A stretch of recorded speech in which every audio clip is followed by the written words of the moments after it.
دو دوست کسی صحرا میں جا رہے تھے۔ ایک کہنے لگا اگر میں بادشاہ بن جاؤں تو میں لوگوں سے بڑی صلہ رحمی سے پیش آؤں گا، لوگوں کے مسائل حل کروں گا، ملک میں ترقیاتی کاموں کے جال بچھا دوں گا۔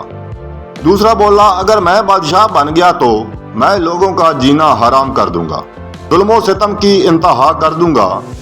عرصے بعد خدا کا کرنا کچھ یوں ہوا کہ برے خیالات کا آدمی واقعی بادشاہ بن گیا اور اس نے اپنے قید کے مطابق ظلم و ستم کی انتہا کر دی۔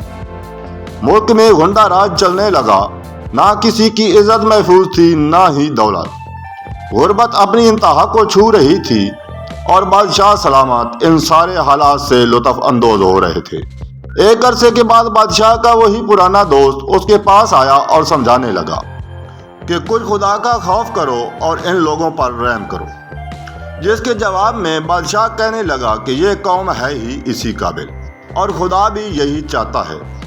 بادشاہ کا یہ جواب سن کر اس کا دوست حیرانگی سے اسے دیکھنے لگا کہ بھلا یہ کیا بات ہوئی۔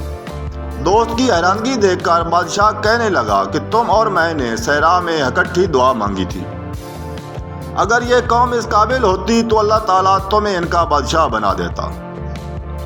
مجھے خدا نے اس قوم پر عذاب بنا کر نازل کیا ہے تو میں کیوں ان پر رحم کروں۔ اس کہانی کا مقصد خود احتسابی ہے، کہیں ہمارا حال بھی اس قوم والا تو نہیں۔ آئیے خود کو بدلیں اور اللہ تعالیٰ سے توبہ کریں تاکہ ہماری آنے والی نسلیں ظالم حکمرانوں سے محفوظ رہیں۔